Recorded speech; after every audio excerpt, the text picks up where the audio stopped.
attacking doesn't make you a great defender. It is time for us to relax with being overhyped and learn footballing truths. But I think we need to have an honest conversation about Sergio Olusegun Ramos. Double H. Double H. Double H. Double H. Double H. Double H. Guys, this is going to be truth. I want everybody in the live chat to put in hashtag truth, because that's the name of this stream. The name of the stream, because I think we should name every stream.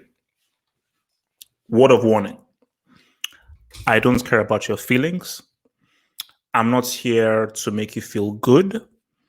I'm here to only offer a footballing truth. So that's the word of warning. So this is our itinerary. 1 win away.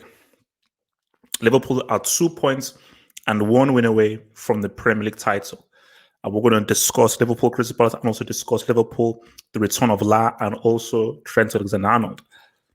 Real Madrid, they return themselves back to the top of the table. I believe it's now 68 points. We're going to talk about Real Madrid and their performance. We're going to talk about Hazard. I'm ready to have a honest conversation about Eden Hazard. I want to talk about Vinicius, and we're going to talk about Ramos. Yes, United fans, relax. Red Devil, I may get Red Devil Studio on in here. I don't know whether I want to, because he's a bit hype, but I may get Red Devil Studio in here to talk about United and talk about Antonio Martial's hat trick. So it's going to be fun. So let's start first with Liverpool. I'm going to drink. So remember, guys, let me get through with the whole thing, but send your super chats. Remember, your super chats is how you help support me and how you help support this whole channel. So I will view super chats because I now have a device of viewing your super chats. So I will not miss any super chats that are being sent. So after I get through my truth, my truth telling, I will read through any of your super chats that you send. Liverpool. Now, Crystal Palace. The moment that Zaha went off, I knew that this was going to be a long, long day for Crystal Palace, and I knew that they didn't stand a chance. And I think Liverpool, they gradually found their groove. As the game wore on, they gradually found their groove, and they gradually got better. I think before that Trent's goal, they were a bit jittery, but I think 100% you can see what Salah gives this team.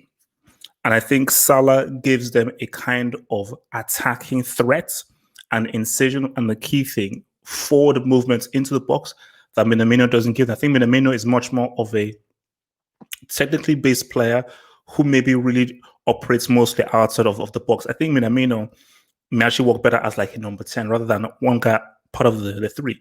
But look at the goal that La scored. That kind of run, Minamino doesn't make that run because La has great goal scoring instincts. He's an amazing goal scorer. And I do feel that I think he's going to set some more goal scoring records in the Premier League, because what I see from this guy, he is a goal scoring merchant. This guy is a goal scoring merchant, and he breathes and absolutely 100% makes one with goals. Let's talk about Trent. Are we here for truth? If you're not here for truth, please leave the stream. This is your final warning. This is your final warning. I will not warn you one last time. This is your final warning. If you're not here for truth, leave the stream. It is my destiny. My destiny and my aim in life was to bring footballing truth to the masses. That is what my destiny is. And I'm fulfilling my destiny. It is what I was born to do. It is why I was put upon this earth, was to spread out the footballing truth that nobody else wants to know, but I will do it. So I will take through the stones at me, through the spears at me, through everything at me. I don't give a damn. I don't care about your feelings. Your feelings mean nothing to me. All I care about is about football and the footballing truth. Trent Alexander-Arnold.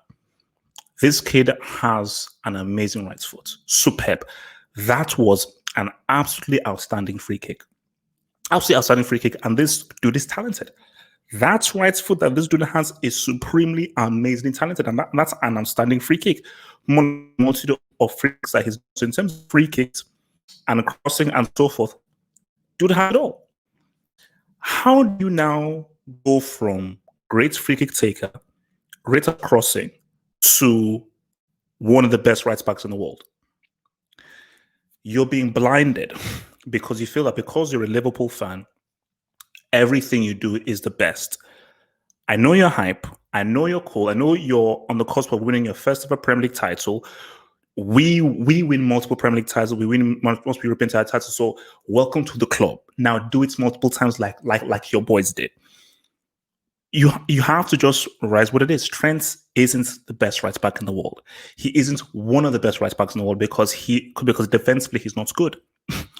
And a right back is a defender. Hear what I said? Not a wing back. A right back, where you're looking for a right back, is first and foremost a defender. So the first thing I'm looking forward to you is, can you tackle? Can you defend? And Trent is an average defender. So what Trent is Trent reminds me of David Beckham. He reminds me of David Beckham. Remember David Beckham, the most overrated football player of all time? Bex is the best crosser of the ball I've ever seen in my life, hands down. Greatest cross of the ball I've ever seen in my life. An amazing free kick taker. So he was good at specific. He was a specialist at specific things. So what Trent is a specialist. He's a specialist at particular things. I wouldn't call him a great dribbler. Are we now going to say that Trent can dribble the way that Dani Alves can, the way that Marcelo can? I don't think we're going to say that. But in terms of crossing, sometimes passing and free kicks, he's amazing. So he's an amazing specialist. So you now calling him one of the best right backs in the world shows me that you're either a fanboy or you don't have a clue about football. It's either one or two. Either you're a fanboy who anything my club does is amazing, therefore I don't want to hear from you. You're brainless, or you're just brainless, and I don't want to hear from you either way. So understand what Trent is. He is an extremely talented kid. And if he improves his defending and he improves his positioning, then he can definitely get into the arguments as being one of the best right backs in the world. But as of right now, don't come to me with him being best right back in the world. That's just your hype talking. That's the first thing there. Salah. As I said, I think with Salah again, look, cool. I said 16 goals max. I get it. I realize that. I get it. I said 16 goals max. Don't hate on me at that. That's just what I believed. And with Salah, it is what it is. He's a superb goal scorer. He's an absolutely superb goal scorer. And he can occasionally pass, but his main MO is goal scoring. That's what he's about. I can't call Salah one of the best football players in the world. I can't do it. His main thing is goal scoring. He's a goal scoring demon. And I do feel that this guy may break some serious records moving forward. And I think if Messi and Cristiano move out of the way, boom, this guy could say something in the goal scoring thing. But for Liverpool, second half, you now saw that swag return. You saw that swag return. And I think, you see, in the previous game, we were like, hey, where are they? This game, second half especially, the way the ball was being moved about, the movement, the key thing was the movement. Because what Klopp wants is how his team was playing on Dortmund, where guys are coming left, center, or right, and it's very hard to defend. It's very hard to defend because there is so much movement happening around. But despite all the crazy movements, people are still on the same wavelength. So they found their mojo back. So I think what Klopp wants is that let's sort this out. Next game, let's get the dub and let's get this Premier League. And once that happens, it's going to feel like a huge weight off Liverpool's back because it's like, we know they're going to do it. We know it's inevitable. But until you do it, it's like, boom, until you're like, yes, we've done what Gerrard failed to do. We've done it without slipping on a banana peel. We made it happen. We became those EPL champs. We became those EPL champs. So it's cool. But I just think, guys, just need to understand footballing truths, man. This is on footballing truths. I have no agenda, bro. So yes, aside, Super says that Liverpool are favorites to win this. Side, man, come on, man. That's below the belt. That's below the belt. We all know that they got knocked out of the CL by Atletico Madrid. That's harsh. Martin Rosero says, induct Inter for that or esque. People have been telling me that there's a crazy mix. Is it Gileadini or something? And I'm quite afraid to look at that miss. So I'm hearing that there's like a crazy miss that happened at Inter Milan. Speaking of Inter Milan and speaking of Syria, I'm not I'm not going to mention. I will try not to mention Syria in this stream because what has just happened and what has just transpired today, I think the Syria just needs to be inducted 100%. I'm sorry. I think that entire league and so forth just needs to be 100% inducted because I think what has just transpired in Syria is ridiculous. So look, man, Liverpool are on the cusp. They're almost there. They're almost there, and they will almost see through. But guys, that's just me being real. If you come to me and say Trent is one of the best right backs in the world, you're being stupid. You're being completely and totally, utterly stupid. See, Liverpool fans, I get it. Enjoy yourself. Be happy. This is something you've been waiting for so long. For so long of we've tried to, we've never been able to be Premier League champs because no one cares about Division One. No one cares about that stuff. It's all about the Premier League. And I think once it happens, and who are they even playing? Once it happens, guys, let them be happy. Because Liverpool fans, they did. Whoa, you see. So you see that City, there we go. Man City, 2nd of July. Although, if Chelsea get that, so if Chelsea draw, do Liverpool win? Or Chelsea needs so Chelsea, is it that Chelsea needs to beat Man City in order for so if Chelsea draw, look at what this guy said. If Chelsea draw, what's then the thing? Who's better than Trent HH? I would say as of right now, I would put even if he's not playing at his best, Danny Carvajal is a better right back than Trent. Semedo is a better right back than Trent.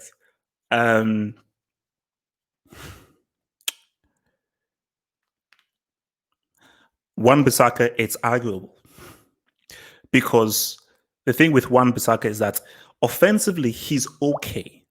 He's not trash offensively, but he's okay. He got an assist to today. But Wan-Bissaka is the best defensive wide defender in the world. The best, unquestionably. See, that's the difference.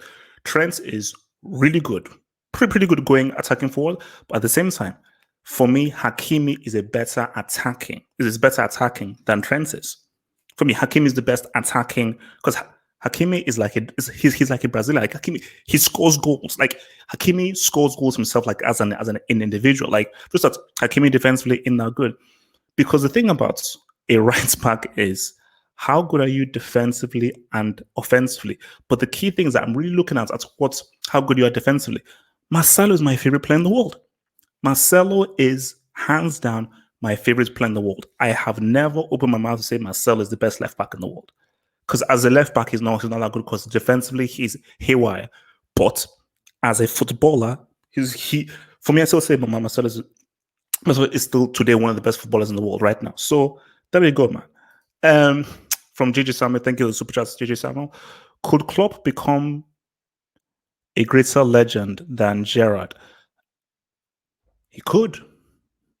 Whether Liverpool fans will allow him to or not, but my thing is, I know a lot of people will only want people from their city to become great, just like with Roma and Totti and so forth. But if Klopp wins multiple Premier League titles, multiple Champions League titles, for me, he should be a bigger legend than Gerrard. Despite whether he came from the era or not, even that racist clown, Kenny Dalglish, that clown, he's not from Liverpool, but he's arguably one of the biggest Liverpool legends there are. So if he continues winning trophies, he's already coming towards a legend. This guy is about to deliver a Premier League title. This guy has already delivered a Champions League title. And I think that there could be far more trophies to come. If they can keep getting players and not losing any players, I think there could be far more trophies to come. So he's well on his way to becoming in a special place a special place for Liverpool. And the key thing is, look, I'm an LDF fan. I've always been an LDF fan. I don't care. Look, he's African, West Africa. Like, look, black. That whole black thing. It is what it is. But Salah, man, bro, this guy's goal scoring is serious because, see, I don't know because I can't really see into the future. But I think there is a good chance that Salah could definitely be one of the top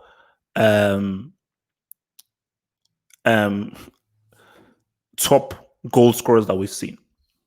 He could definitely be one of the top goal scorers that we've seen. So, I mean, but again, I said this again. I just don't rate Salah as a great football player. That's just me. I'm using the eye test.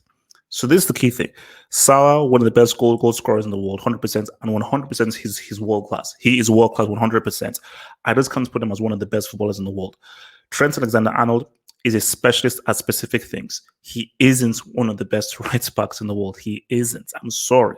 When I think about the best right backs in the world, I'm looking at Hakimi. I'm looking at Semedo. I'm looking at Danny Carvajal. Those are the guys I'm looking at.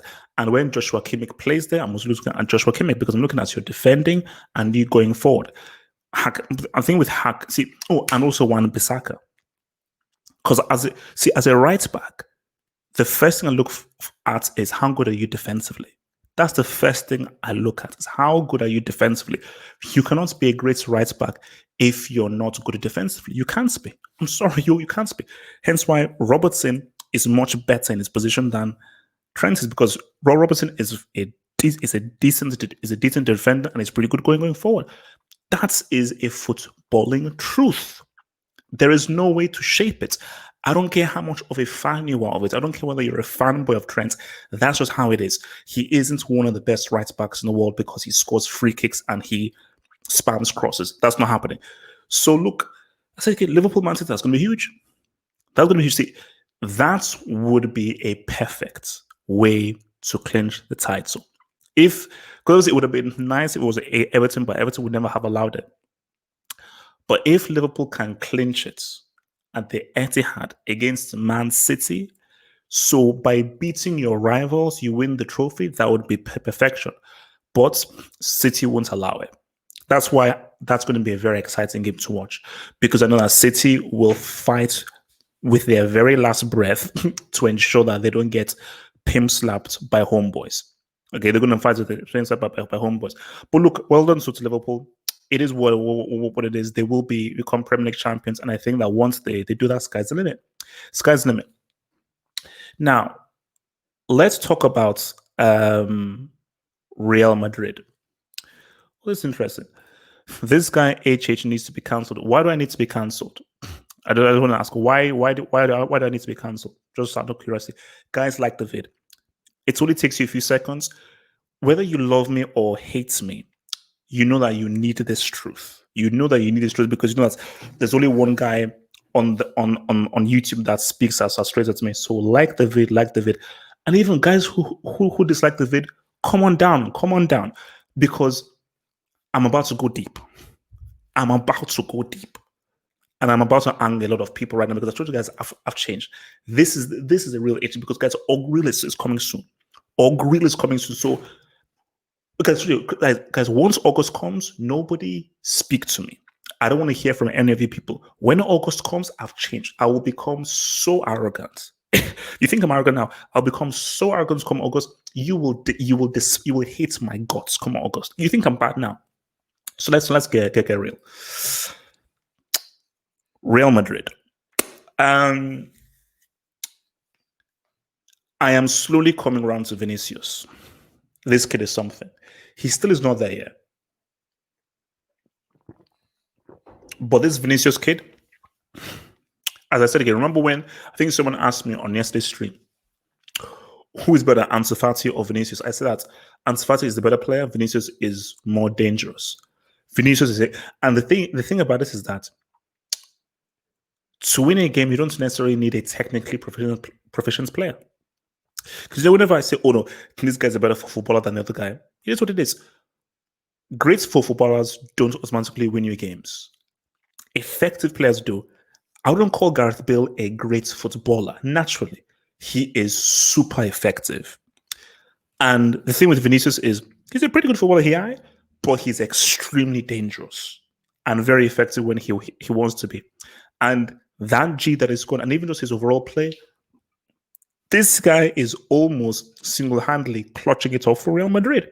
He's almost clutching it for Real Madrid. And so if he can just clean up his game, if this kid can clean up his game, I think we have to introduce him into the young player squad. So we know we have got the prodigy. We know we have the Us. We know we have Sancho. We know we have Delict. I think we have to now put Vinicius into that category and into that the discussion, which is why when Messi and Cristiano, the international flops, retire, I am ready. I am ready for the new generation. I'm ready for the new blood, and I'm ready for a new breed and a new brand of football player.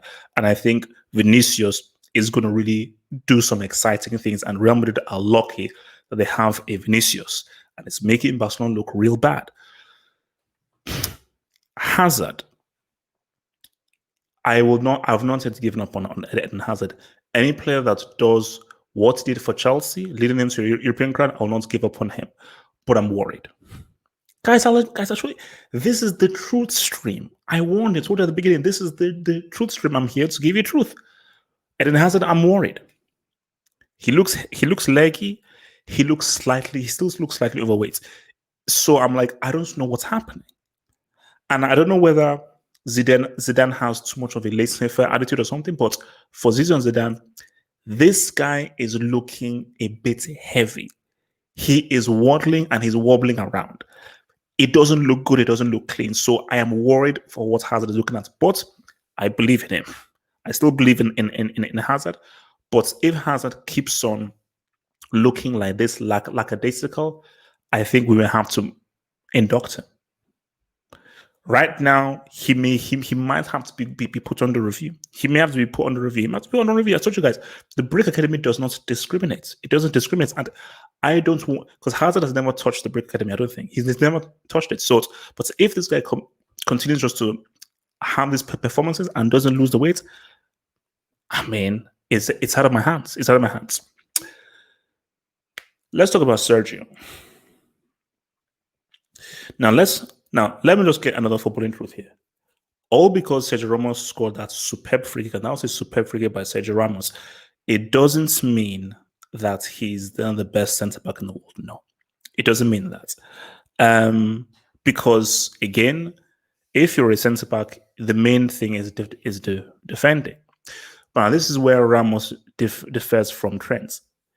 If you take Ramos's red cards away, he's one of the best centre-backs of all time. That's the caveat. That's the asterisk. You take those red cards away, you take that ill discipline away, he's one of the best centre-backs of all time. But even with those red cards, what you say, and this is again a footballing truth, what you say is Sergio Ramos is one of the best footballing centre-backs we've ever seen.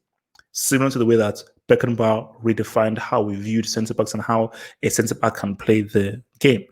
Because Ramos, whether you want clutch goals, whether you want penalties, whether you want free kicks, whether you want bringing the ball out, whether you want balance, whether you want cross-field passing. And I think between Ramos and Trent, Ramos, when he wants to be, can be a very good defender. There are games in which Ramos has had a masterclass in defending where nobody has been able to beat him, and he has read the game supremely well. Supremely well. So that is what makes Ramos so dangerous, is that when he wants to be, just that sometimes he can go crazy. When he wants to be, this guy can be a superb defender, have superb positioning, great balance, can bring the ball up forward, and can come clutch. So at their very best, Van Dijk isn't seeing Ramos. Chiellini isn't seeing Ramos. Koulibaly isn't seeing Ramos at their very best, because Ramos brings so much into the game. So if you take all these centre-backs right now at the very best, I believe Ramos is at the top. Ramos is that top, because as I watch these games, I don't know, he's actually good. When he wants to be, he's actually a good defender. He really knows how to do defend. And you see him really putting in that work defensively. And also, this is what I said on Twitter, and I will verify this. I didn't want to say this, but I got poked. As of right now, Sergio Ramos is a better free kick taker than Cristiano. Someone said, I think last time that Cristiano scored a free kick was, I think, the Nations Cup semi, which was what, like I can't remember when. Because since then, I don't know whether Cristiano has had a free kick on target. But as of right now in 2020, Ramos is a better free kick taker than Cristiano. And again, you see this thing that just gets me. So how are you now going to tell me that in 2020, Cristiano is a better player than Ramos? How are you going to spin that for me? That's because again, form isn't about legacy. Form isn't about what you did 5 years ago. Form is how good have you been in the past 2 months, 3 months, 4 months, 5 months. Sergio Ramos, for the past few months, has been playing damn good. He had a bit of a lull, but for this season, Ramos has been pretty damn good. Have you seen Real Madrid stats? Have you seen how many goals they've conceded? Who is the main reason why they've conceded so few goals? It's Sergio Ramos. Varane follows Ramos's lead. Militao, anybody follows Ramos's lead. The reason why Real Madrid have such an exceptional goals against stats this season is obviously the tactics and also Casemiro. Don't remember Casemiro, but it's mainly Ramos and Ramos's excellent leadership in defense. So Ramos has to be in the conversation as one of the best players this season. Defenders exist. Defenders do exist. So, but as I say again, look, the La Liga is popping off. So Real Madrid are. I'm still going with Barcelona. I'm still going with Barcelona. See, okay, I'm going to take your questions after this. But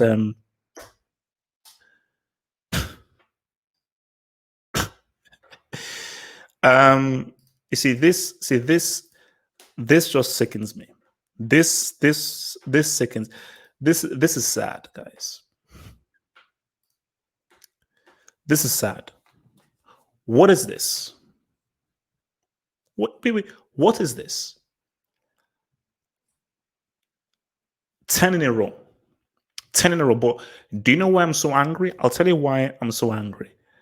Because there were some morons, some losers, some absolute good for nothing losers who tried to sell me on some BS dream that Lazio could win this. I said Lazio don't have a chance. They don't have a chance. But I knew they didn't have a chance. At the very least, make it to the last weekend of the season. These dudes were 2-0 up. Milinkovic-Savic scored a superb goal. Then I had to switch to the Real Madrid game. So these clowns, that they're actually a racist club, by the way. So yeah, maybe it's karma. These clowns were 2-0 up against Atlanta and not 3-2. On the other hand, guys, I can't wait for August because I cannot wait to see who Atalanta gets because these Atalanta team, these guys are dangerous. Correct me if I'm wrong. I think these guys have scored the most goals this season. Wait, let me just see. I think these guys have scored the most goals this season. Let me see how many goals these guys have scored. They've scored 77 Gs. These guys have scored. Wait, how many has Barcelona scored? These guys have scored. I think Atalanta have scored the most goals in any top tier league. Amazing. But yeah, it spells the end of the Serie A. The Serie A is over. It's finished. And Juventus will do so they've won their 9th in a row. I don't care about Inter Milan. Inter Milan are not doing anything. They've won their 9th in a row. And I am hoping they do 10. I need 10. Because this is for my narrative. I need it for my narrative that Juventus and Bayern Munich could do 10 in a row. Because that would just show the complete absurdity and the complete and total joke that club football has been. The fact that a team in a league, a professional, just think about it, a professional top tier league, one team wins the league title 10 times consecutively. Do you know what that means? Nobody says to me, 10 times consecutively. Your league is a joke. There is no other way to spin it. You can't be like, oh, well, it is what it is. It happens. No. If one team wins it 10 times consecutively, your league is trash. I'm sorry, your league needs to be inducted. And when you do 10 in a row, I'm building a wing. I'm building a wing for Serie A. Construction is starting right now. He's starting right now. So, guys, let me take your questions in right now. So, all right, from Yas's idea. So, Said says that why do you always hate on Cristiano unprovoked? Why do you always compare every footballer in the game to Cristiano? HH, can you one day not speak about Cristiano? Thank you for that question, Yas's side. And this is my answer to it. The name of this stream was called Footballing Truth, Mr. Said. And I have to keep on driving home the fact that the Cristiano agenda is a false narrative. We are being lied to as football fans. Anybody that pushes forth the idea that Cristiano is one of the best players in the world or Cristiano is top five, that's a complete and utter lie. It's a complete and utter lie. There are so many players that have performed better than him. And it is wrong that because of what he has done in the game previously and because of how popular he is, he can play like trash, score a penalty, but still be put ahead of guys like a Ramos, like a Vinicius, like a Toni Kroos, like a Lewandowski, like a Thomas Muller, guys who are like a Gnabry, guys who are actually performing at a high level for their clubs.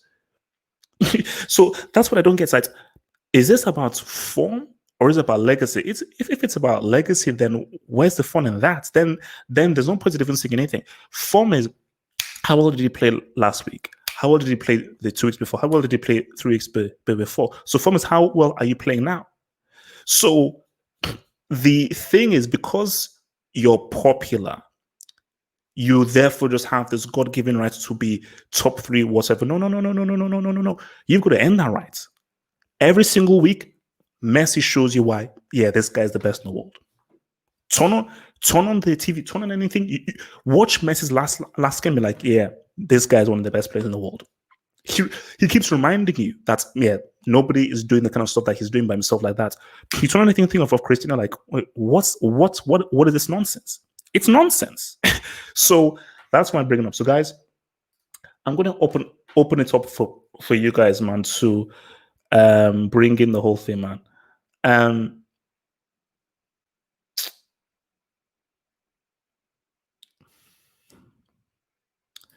He has 22 goals in okay. Look, I'm not doing the whole Cristiano thing, man. So, to compare, yes, I did, because this is about performance. It's about who has performed well. The way Vinicius has been performing for Real Madrid has been better than Cristiano. You just scoring a goal and doing nothing else for 90 minutes isn't performing. It's you just put the ball in the net. So when I look at performance is over the course of 90 minutes, how well have you played over 90 minutes? What have you done during those 90 minutes? So not about sideways passing, but backward passing is what have you done? Vinicius, this guy, every time he has the ball, this guy is making things happen. This guy is breaking the line. This guy is getting in there. And this was like me who was used to insult Vinicius. And he still needs to work on his game. But I cannot deny that this season, what Vinicius has been doing has been exceptional for a 19-year-old. And you have to put him as one of the best performers this season. Again, see, I told you, I'm real. Like, I don't care about your name. I don't give a damn how popular you are. I'm about, no, I don't care what your name is. What have you done? I'm going to watch the match, see how good you've played, man. HH, are you going to induct Juve? Why? Because the thing about Juventus is that the Serie is done. The Serie is done for Juventus. Now it's about the Champions League. Now, if they lose to Lyon, that's what will be crazy. Actually, just quick point. So I did watch the United game, most of it. United looked good. Now, I think that the break definitely did not suit Sheffield United. And I think they've now fallen by the wayside. I think Sheffield United have now gone out to the whole Europe contention. But United look good. They look good. I mean, the way that they're moving the ball around, the way that they're dominating, how inventive they are, it seems that there is a good balance and a good understanding in this team. And Chelsea are under pressure. Chelsea are going to be under pressure because there's a lot of pressure for Chelsea to now beats Man City. Because if Chelsea lose to Man City, which you may say might be likely, but if they lose to Man City, it's now going to be like 2 points that they are behind over United. And this United team, they look like they can go on a run. And I'm looking at their fixtures, and basically Chelsea, United, Wolves is going to be a dogfight. See Tottenham, but Chelsea, United, Wolves is going to be a dogfight. It's going to be a real dogfight. So Chelsea have to really rise, man. But and also, see, I told you, Martial was always good. Martial was always that dude, man. Martial was always that flipping dude. So, because so you guys wanted me to bring in Red. Okay, let me bring in this Red Devil dude, man. Let me bring in this Red Devil dude. Come on, let me. No, but look, Martial has always been good. So I am not surprised that Martial G'd up 3 times. I'm not surprised that he G'd up 3 times because he is that flipping dude, man. All right. If you want to join. All right, Red Devil, I sent you the link, man. Since you said that you wanted to join, I've sent you the link, man. All right. Okay, let's see. Next week, HH will trash Ramos, mark my words. Why would I? If he gets a red card or does something crazy, then I'm like, yeah, then I'll trash him. But if he plays well, he plays well. Actually, the only issue I've ever had with Ramos was his red cards.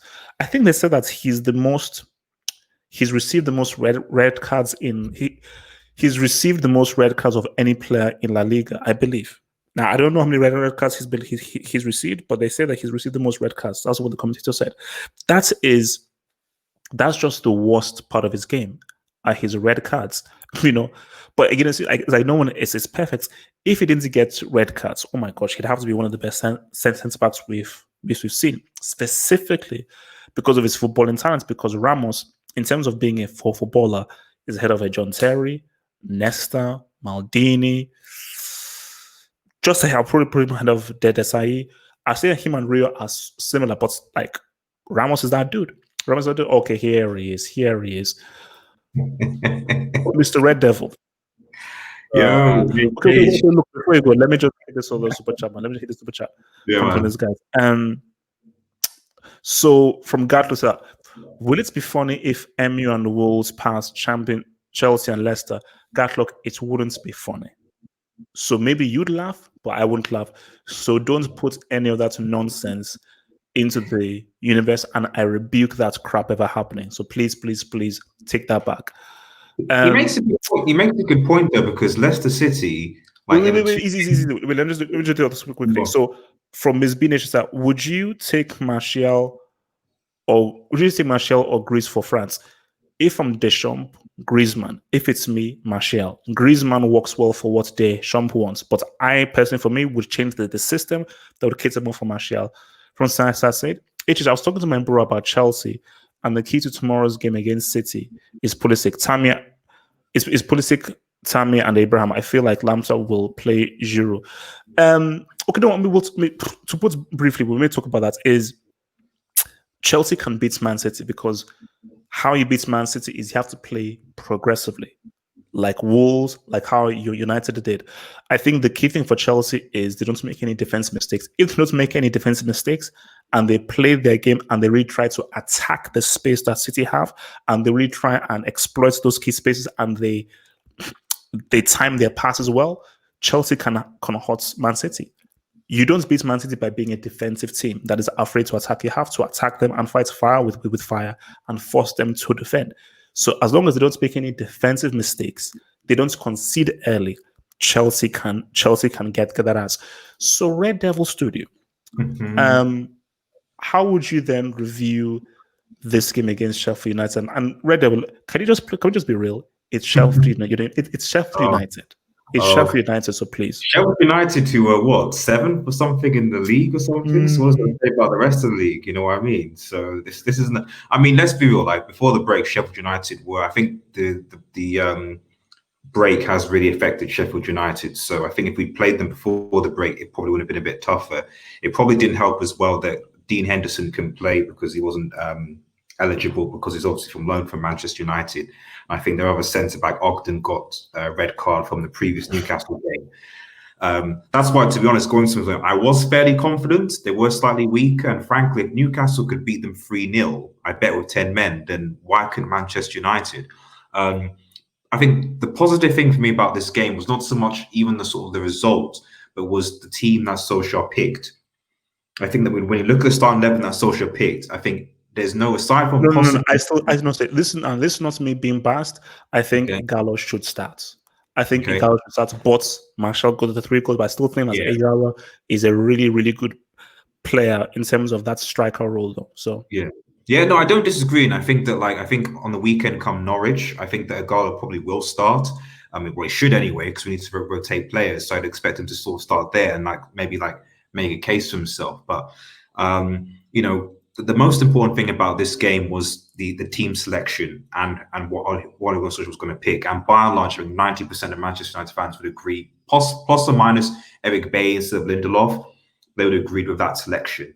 And it worked. And although not a lot of people are going to expect me to talk about Martial in this game because he did score the hat-trick, I actually think the most important player was actually Matic.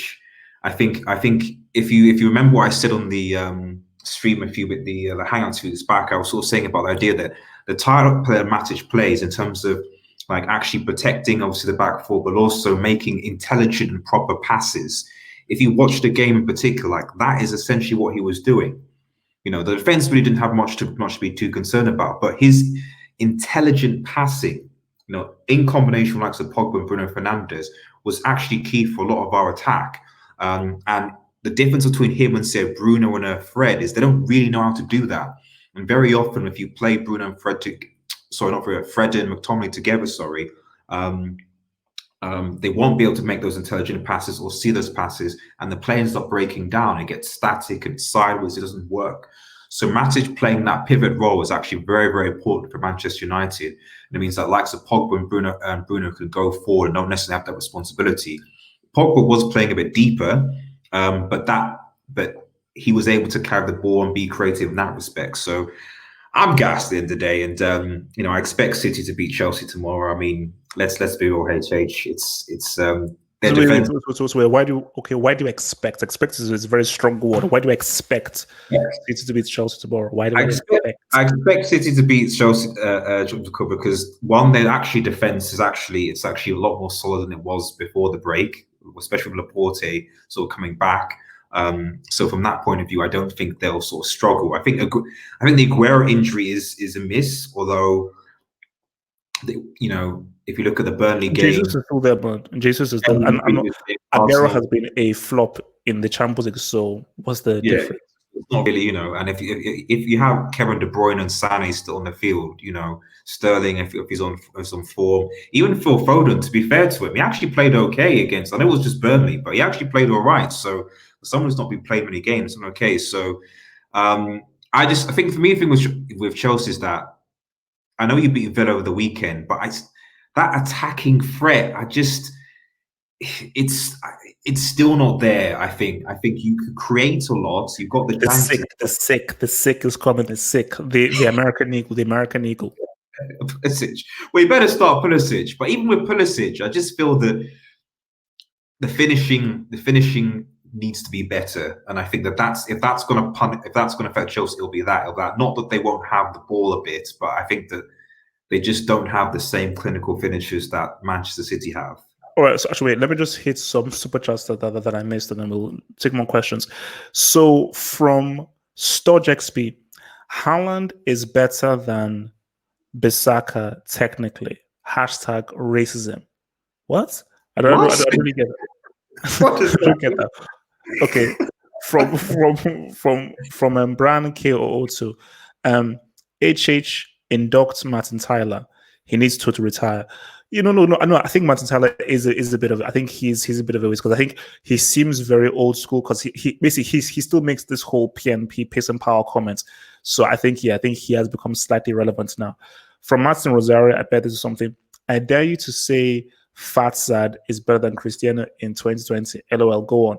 Look, I'm not going to say anything. on AHA on form, Martial over Hazard. Is that reasonable? On form, Martial better than Hazard. No. I mean, yeah. From Yasser side says, HH, Chelsea beats Villa. Chill. Said, I'm chilled out. I'm relaxed. I get it. United are hunting Chelsea down. I get it, but we'll see what happens against Man City. So, Red Devil, since you're here, let me ask you this. So, pick a bit on this.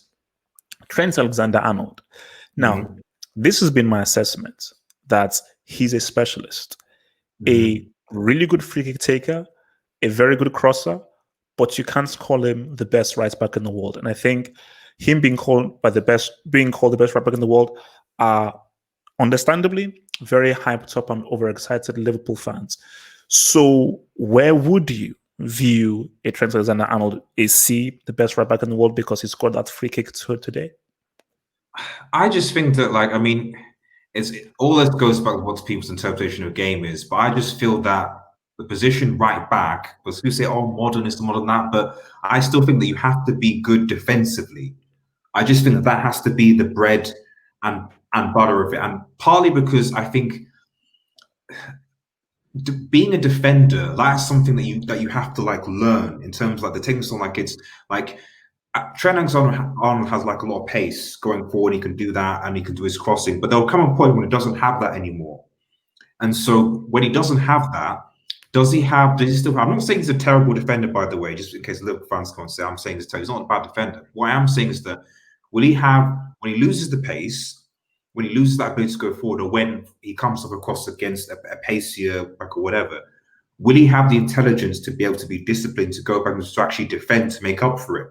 Makes any sense? Because you'll find that the fullbacks, right backs, left backs that often have longevity often have the intelligence to still be able to defend, or the positional sense still be able to defend, and that almost compensates sometimes for lack of pace, especially if they have a good right wing or left wing in front of them, so they can still continue to do their role, and they can be and they have that longevity.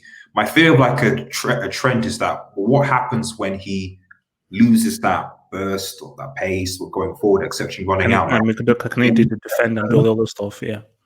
So that's my sort of my thing. So, you know, he's definitely still, as a right back, one of the best in the world. I don't think there's any doubt for that. So I just think that, you know, defending is still very, very important. Like, and at times this scene in particular, especially before the break, you could see that he was getting exposed by very, very, very, very quick wingers. So that's my 2 cents. All right.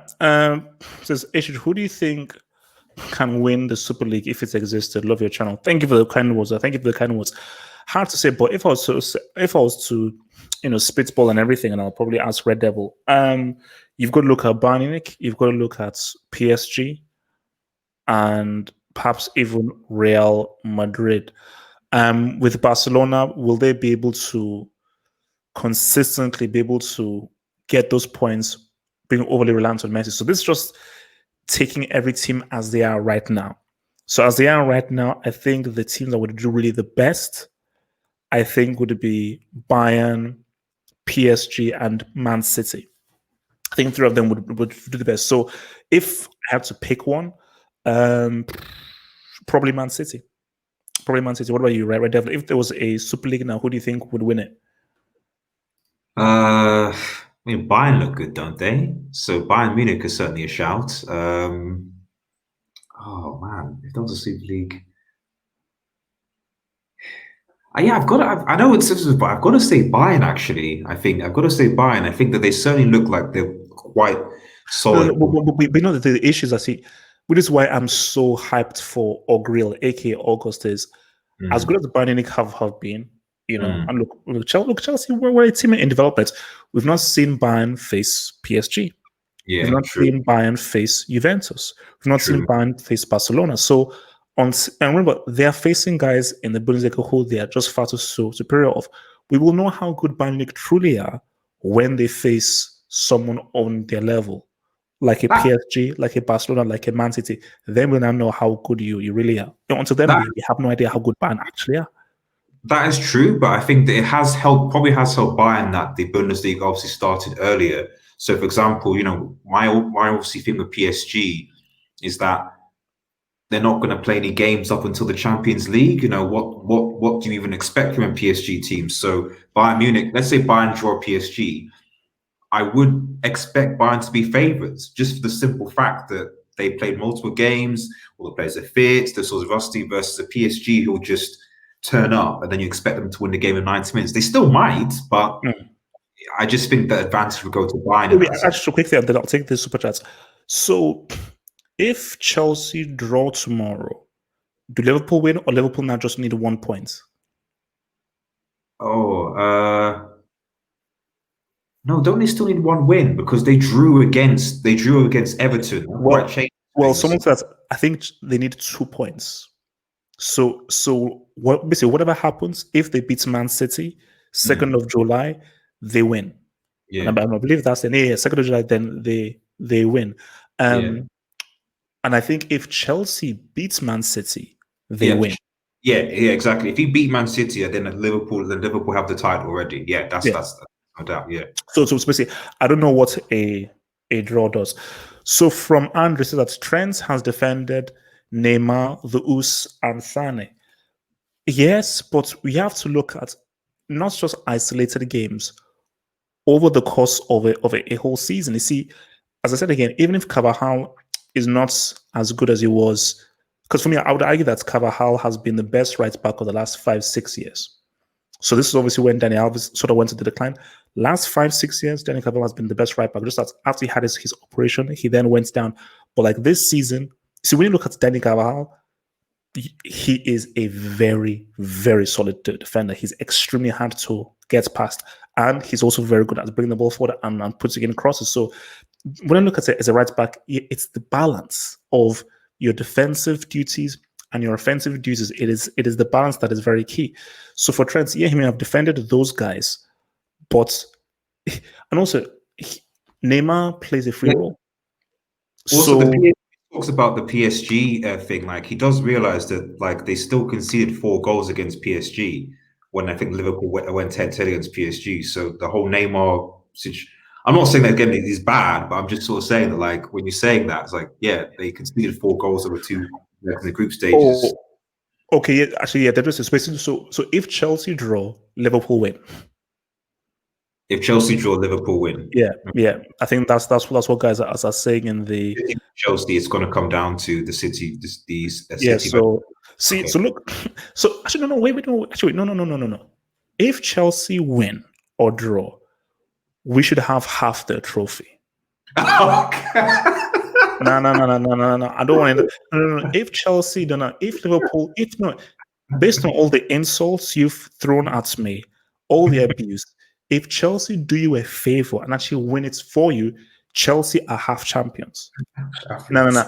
I'm not giving Liverpool the Premier League. If Chelsea help Liverpool win the title, Chelsea are half champions. It's 50-50 years. We are, and that's how I will remember it. We are splitting it.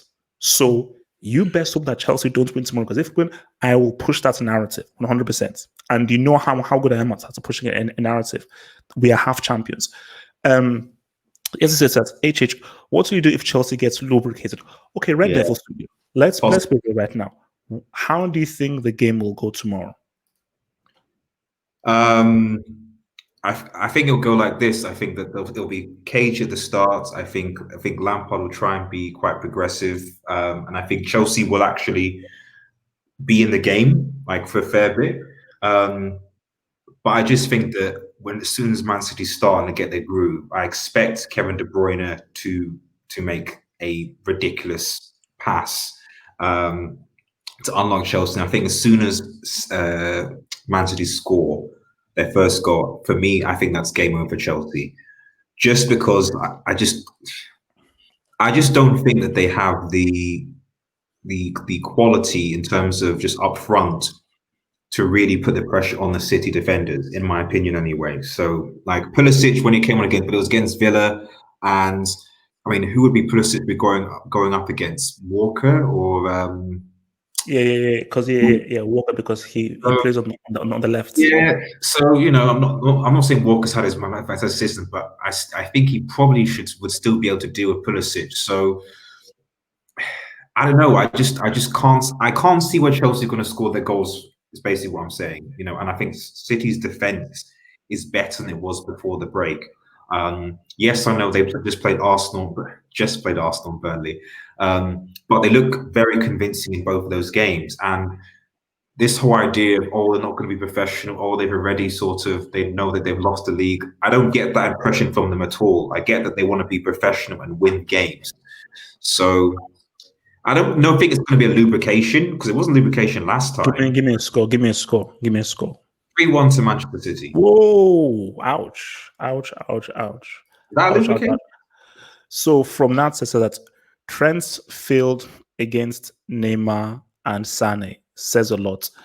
Well, fail is a harsh word, but I'll say with Trent, great. He's a specialist. He's talented. Defensive wise, he's sketchy. Promo.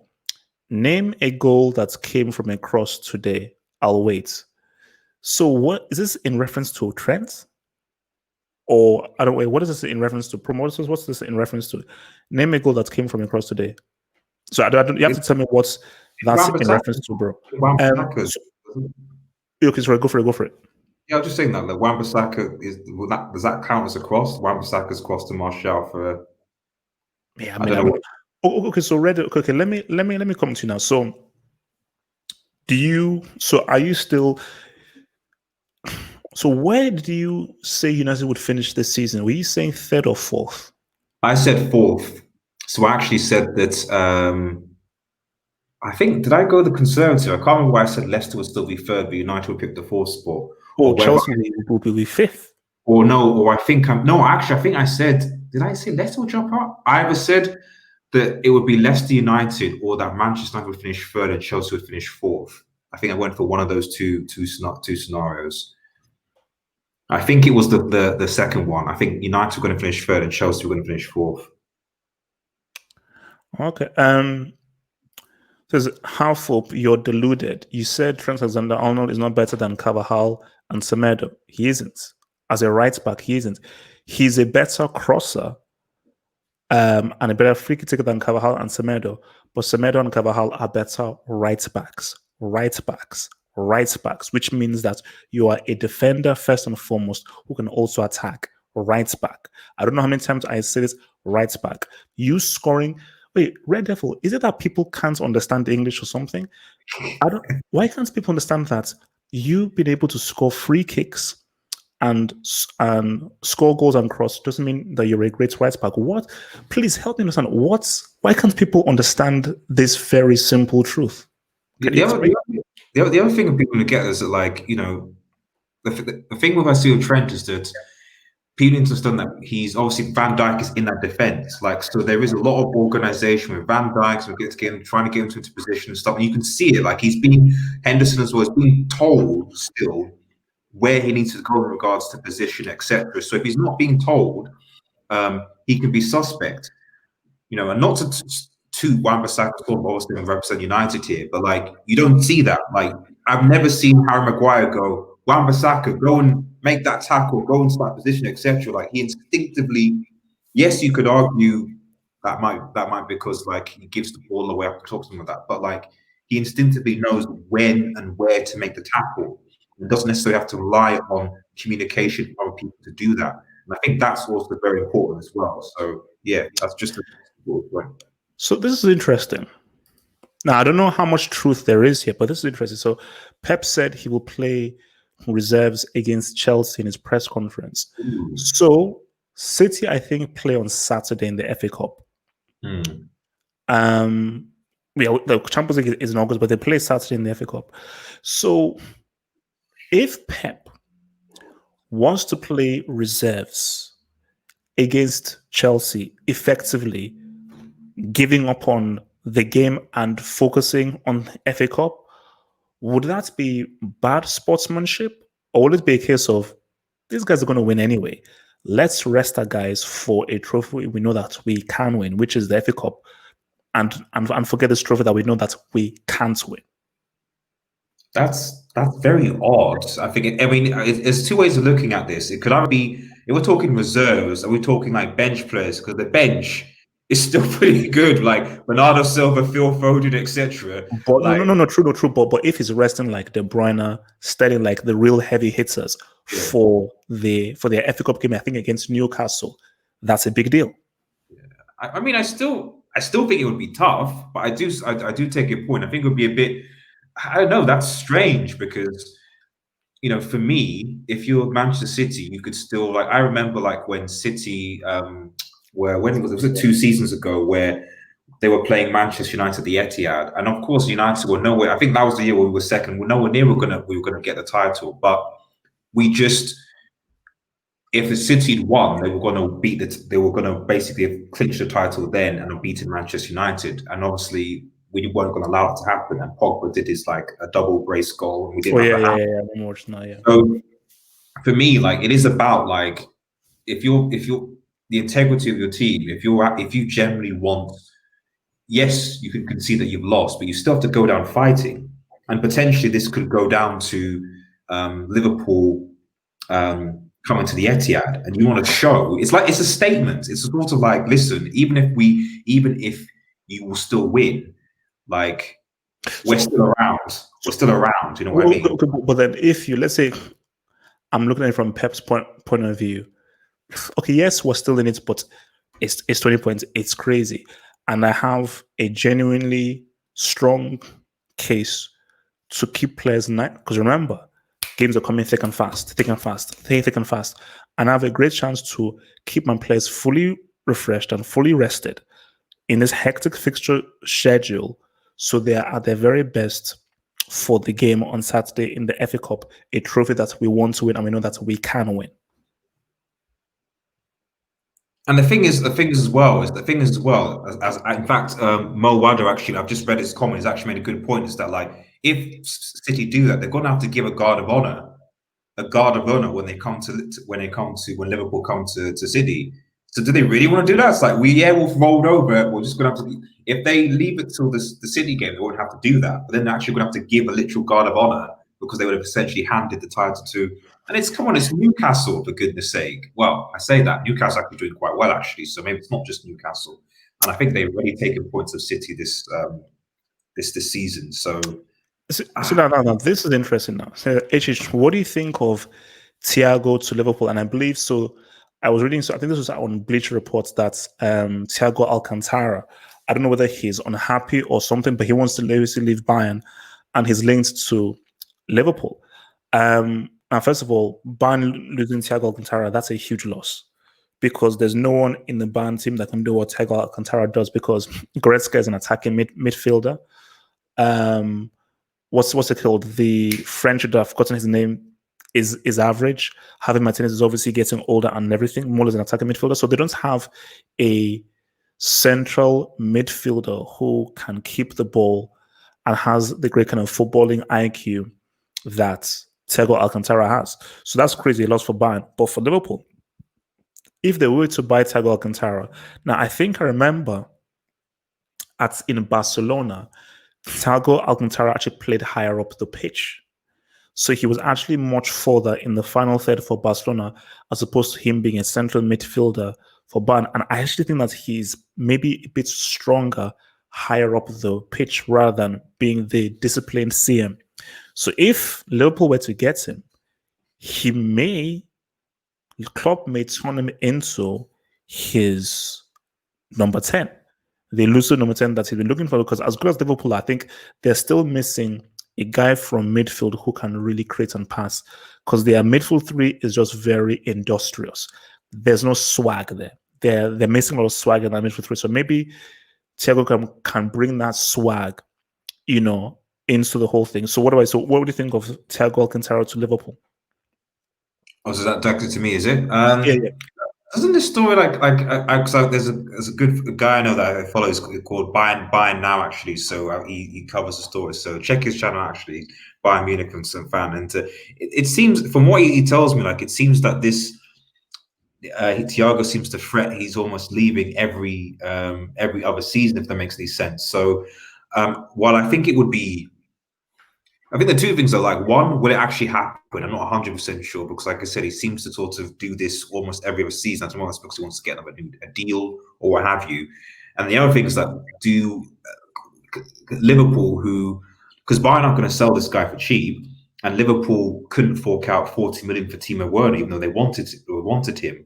So I think it would be a decent move for Liverpool, give some good competition. But if Liverpool can't fork out 40 million for Timo Werner, Bayern aren't going to sell him for anything less than I'd say 50 at least.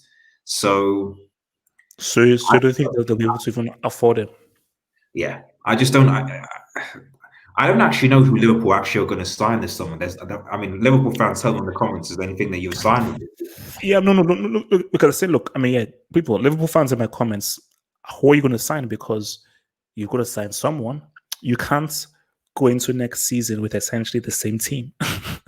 That's crazy. And you can't bring these young no names, like, I don't know what their names are, and just say, okay, no, you have to sign names. You have to sign quality dudes, And I'm sure that.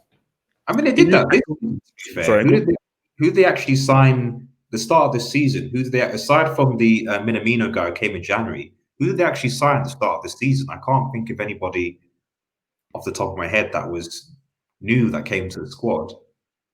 Yeah, no, because Fabinho was the season before. Yeah. Minamino came in January. Yeah, Minamino came in. Yeah, I think that might be the only new dude that they actually got. Yeah. Look, man, that's crazy. So let me I think I missed this one from Promo, who said, so basically Promo said that's okay, name a goal that came from a cross today. And I think he said he was referring to Liverpool's attacking play. And yeah, no. I mean, Liverpool, yeah, I think all their goals, no goals came from a cross. No goals came from a cross. And I think, see, this was the issue that they had against Atletico, because against Atletico, they were spamming crosses. And Atletico were defending it easily all day. And you see, Liverpool and Klopp's teams are at their very best when they're cutting through you with those passes, similar to what his Dortmund side was doing. Hence why I say that Liverpool, the key player they need is an attacking midfielder, because again, who was one of Klopp's most important players was Marco Reus. And you know what? It's just that the Dortmund would never sell him. If in a crazy world, a crazy scenario, Marco Reus was up for sale, they should buy him. Red Devil, do you still believe Pogba is staying? And this is why I say it. Now, maybe I was reading too much into it. I don't know whether you caught it. So when he was subbed off, they did like a focus on him on the bench, and this guy just had like a stone face, complete stone face and everything. So do you still feel that Pogba United is still going to be like a long-term thing, or do you feel next season after, he's still going to go? I mean, if Ole Gunnar Solskjaer can somehow get Pogba to sign a new contract, he's got to stay. It's as simple as that, really. Because I think that's the biggest challenge. I mean, I would be very surprised if he was to go to be signed this season, as in he's not going to return next season, just because I don't think any club can afford him right now, given the COVID sort of situation, etc. So he would. United want at least 100 million plus, probably 120 million for him. And I just don't think either Juve or Real Madrid or likes of PSG even, but his preference would be Juve or Real Madrid would. So I know he's going to at least be with us for another season. And then we have an extended year option, so essentially 2 years. Things can change, injuries, etc. So, but I think it's 50-50. The thing is that people look at something like expansion, but people always replay what Pogba said, where he wants a new challenge, but he has never conducted himself in a way where he's been respectful. Forced to move out of the club. Yes, I know Mina Mariota says his agent, etc. That's true, but in terms of his conduct, I'll give an example, like Van Dijk, for example.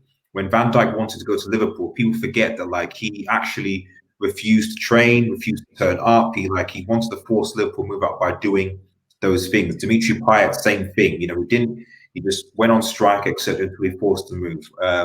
The Arsenal former captain, Koscielny, same thing. So those players clearly wanted to leave and took actions to do that. Paul Pogba hasn't done that.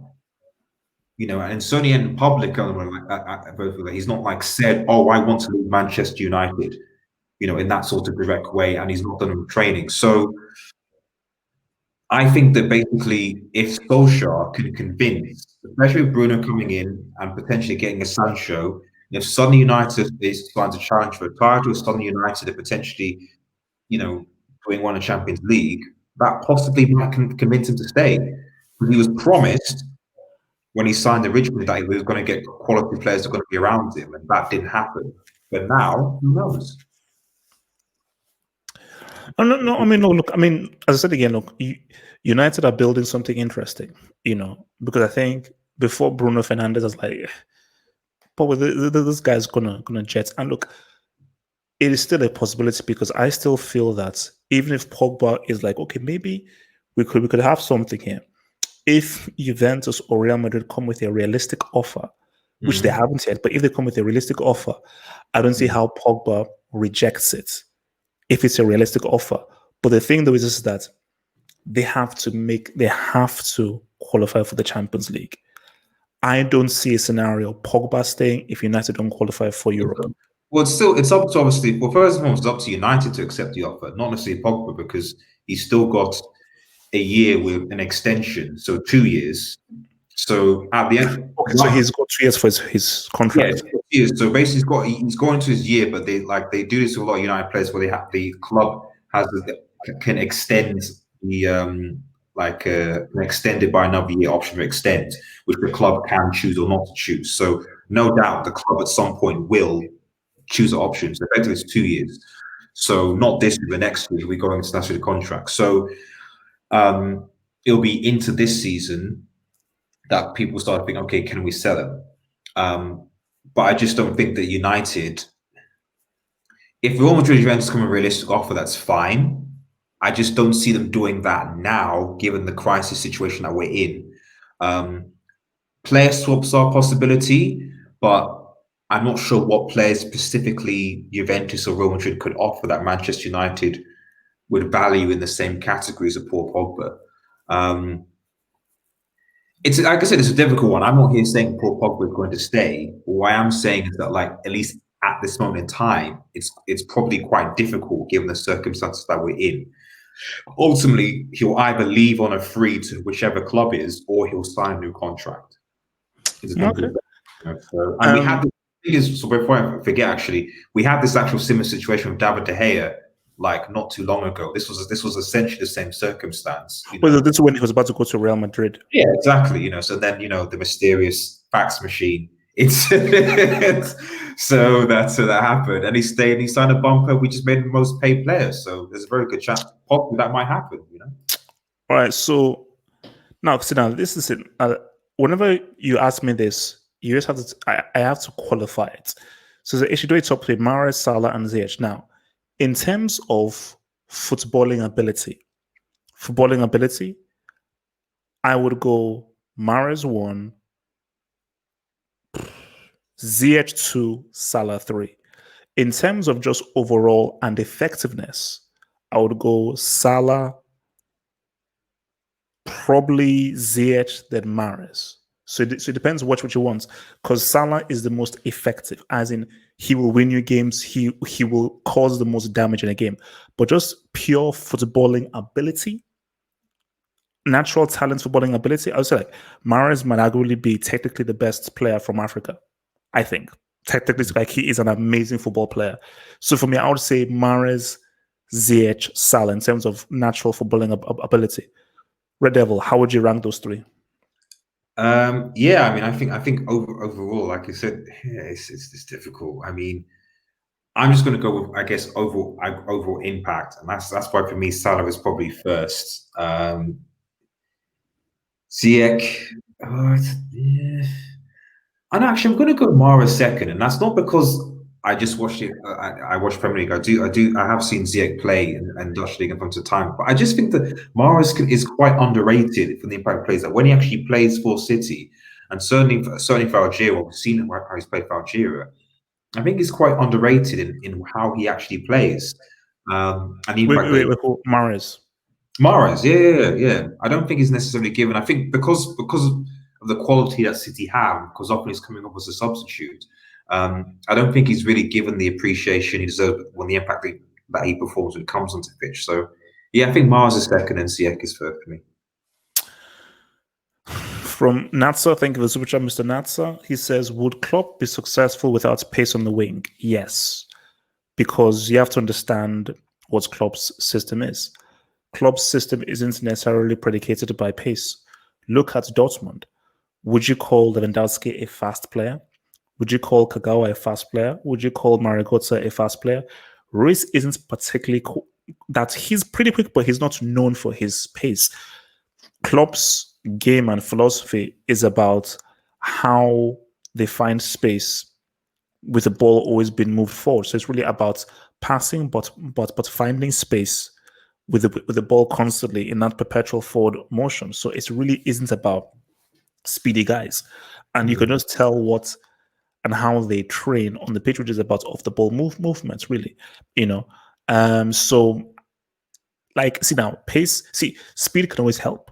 It can always help, but I don't think that is part of his philosophy. And I think if you took speed away, like what he just wants are guys who kind of understand his system, which is why I would say Klopp is a better manager than Pep, because Pep can't function without specific players. If he doesn't have a specific players, he can't function. Klopp doesn't need specific players to function.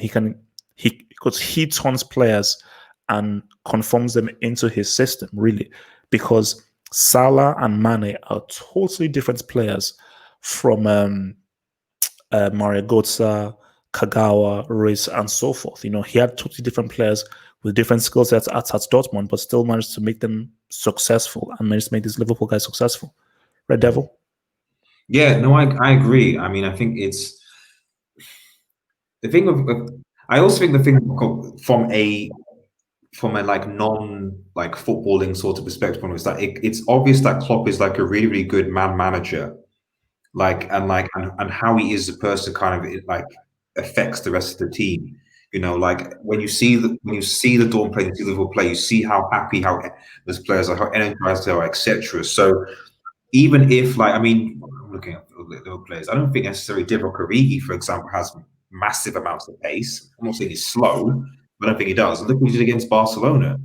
So I just think it's just something about Jurgen Klopp. So aside from obviously the football attack stuff which you explained, that he just brings to his players, that I think even if he was to go to an Arsenal, for example, like I think he would make Arsenal Football Club successful. Give him 2 years, he would, pacey or no pacey players, So yeah, no, just good manager. So Ramos, quality free kick today, absolutely amazing free kick. I don't know whether you were. I don't know whether you were in the Saturday hangouts when you talked about this. So, where do you stand with Ramos in terms of should he be one of the best centre backs of all time, the best centre back of all time, overrated, underrated? Where do you stand in this whole Sergio Ramos debate? I think I had a conversation with Montara about this because we were talking about because with a lot. It's like with the right back situation is that what do you define as a defender, as a centre back, etc. Because when we talk about all time, 50 years ago, the concept of a centre back and defender is very different than it is now.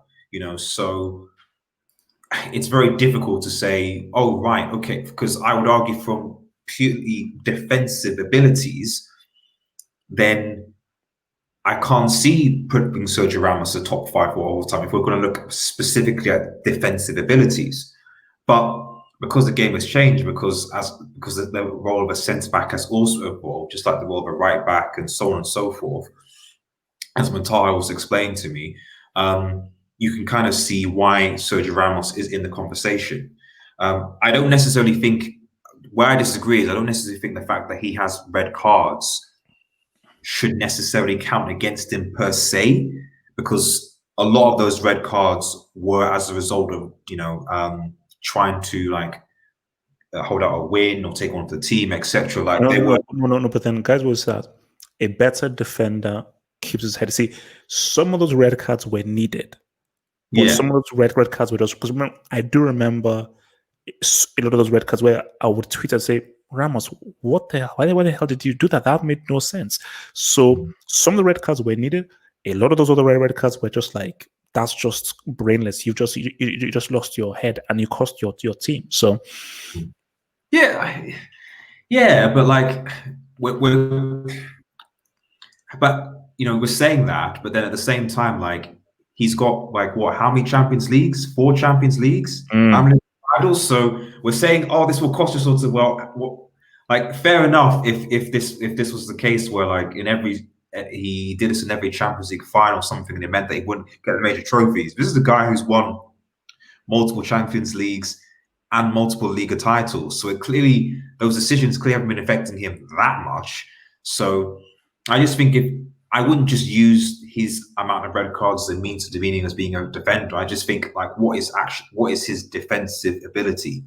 And I would argue that certainly, I mean, not so much now because of age as you would expect, but certainly in his prime, like his defensive ability was pretty good. And overall, when I'm looking at a defender, obviously being able to tackle is the first thing. Positional sense, intelligence is another thing. So and being good in the air, I think, is also a good plus from a clearance point of view, but also to score corners.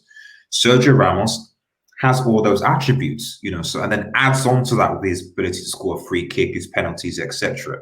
So I just do think that there probably were in the history of football, there probably were at least 5 other defenders that had better attributes from a defensive point of view than Sergio Ramos. But given the modern game and given what Sergio Ramos brings to the game, if you include that, then he has to be up there as one of the best, no doubt. Okay. So again, before I send this in, guys, like the vid. Come on, we have 200 guys in here. Like the vid. It doesn't take you any few seconds. It's free. Just hit the like button. Hit that like button. Get those likes up. If you have not yet liked the vid, just take a moment. Take a moment. Click on the thumbs up. Don't thumbs down. Screw everything on thumbs down. You piece of crap. Click on the thumbs up. Like the vid. Like that damn vid, man. Hit those likes up, guys. If you're Pep, would you rather lose to Chelsea and have to give Liverpool a guard of honor, or beat Chelsea and risk Liverpool winning the title at the Etihad? You see now, if you have a winner's mentality and you believe in your quality, you go ahead and you win every single game. And so you would beat Chelsea and expect that now they'll win, but they're not winning it on our home patch. So I think if you're Man City, you'd want to pretty much beat Chelsea, and because again, if you're City, you're not even thinking of it as a risk, because if you believe in your quality, now we can beat them, So I don't think they'd want to, because again, my thing is this: I don't think Pep. You see, this is different, and I'm sure Red Devil, you can comment in here. I don't think Pep would be that bothered about forgiving Klopp a guard of honor. I don't think he would. Now, if this was the Wenger Fergie days, that would really bother Fergie, or that would really bother Wenger, because they had an extremely spicy rivalry, or Benitez and Fergie, or Mourinho and Benitez. Now, maybe correct me if I'm wrong, I don't think Pep and Klopp have a heated rivalry, or the rivalry is not as heated or as deep-rooted as the rivalry between Wenger and Fergie, or Mourinho and Wenger.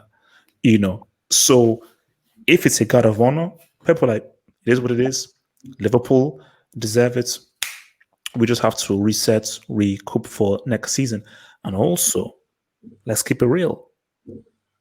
Pep will be like, that's all cool. August. I think August 7th or August 8th. That huge second leg against Real Madrid. So in his mind, he's thinking FA Cup, August against thingy. Premier League is done. It's all cool. Boom. Why I was even brought here was to win the Champions League. That's why I was brought here. Was to deliver this club the first ever Champions League. So so I don't think he's that bothered about a guard of honor, because he's got bigger challenges to think. What do you think? I don't know. I think I agree with Mo as well. Like I've got no doubt it would bother Pep because I see Pep. I still see Pep as quite a proud coach. You know, as quite a proud like man, and as people know him, they know he's a guy who wants to win, who's a serial winner. You know, so they've actually got there's I think there's this cartoon thing called the Champions. I never you watched it before, and it has this like a cartoon thing. It's quite funny. It has him and Klopp going at it sometimes, but it plays on the idea that Pep is quite proud and wants to win, and I just think that like knowing that you threw away a game effectively, you know, and then to give a guard of honor, like I don't like, I just feel like that just wouldn't necessarily sit right with him, and also just City certainly from the break I've seen have looked professional. Like they've looked professional. So I'd be very surprised if they didn't act professionally, even if they put out their in quote reserves. I don't know what their reserves would be. Is this you know, because like I said, City's bench is still it's still a pretty good bench. You know what I mean? Like this is not like this is still a bench that could still, you know, could still beat Chelsea, you know, in my opinion, you know. So like I said, since the restart, they've been professional. So I just don't understand why this game would be any different, really. Let me reiterate in case you guys have missed it. If Chelsea draw or beat Man City and end up giving Liverpool the champions, Chelsea are half winners. That trophy is 50% ours. That's a fact, and I've said it here right now. So let's just keep it real. Is Marco Reus the greatest could have been talent in German history? No, it's Mario Götze. Yes, I agree with that. Yeah. Marco Reus pretty much achieved what he achieved. The issue is he got injured for the Euros and the World Cup. If he wasn't injured, he'd then do what he did for Dortmund in those international tournaments. So Royce reached what he reached. And for me, Royce was like at a point I said, no, this guy's one of the best players in his position. Mario Götze never reached his level, which was this could be Germany's first true attacking superstar. Like Lam, I always say Lam is one of the greatest defenders of all time. But Mario Götze could have been, and which is why, like, when he scored that winning goal against Argentina, World Cup 2014, I was like, boom, this is the moment that Mario Götze now really goes. And now in hindsight, and maybe Mario Götze will agree that he may have said, maybe it was a bad idea moving to Bayern Munich. Maybe if I had stayed at Dortmund, stayed with your boy Klopp, maybe I could have developed there. But I think he had some weight issues and all this kind of stuff. But yeah, no, Mario Götze is easily the greatest could have been talent in German history. Right, Devil? Yeah, no, I completely agree with that. I think that it's not just saying with Mario Götze because it's almost Mario Götze reminds me of James Rodriguez in that sort of sense, you know. So if I think if you had a Colombian talent potential, I think James Rodriguez would be like at the top basically. So it's a shame with him. I think Götze has also been affected with injuries as well, so I don't think it's not necessarily sort of been his fault, but I don't know what it is. He went to Bayern Munich, obviously, didn't really take his chances there. Again, injuries probably hampered that. He's gone to Dortmund, and now I think, from what I gather, he's free to leave Dortmund at the end of the season. So I don't know. Maybe he just wasn't that great in the first place, and it was just a fluke. I don't know because we remember what he did in the World Cup, much like with James Rodriguez. Like, we remember what they did in the World Cup. They did perform really well. They did that specific moment.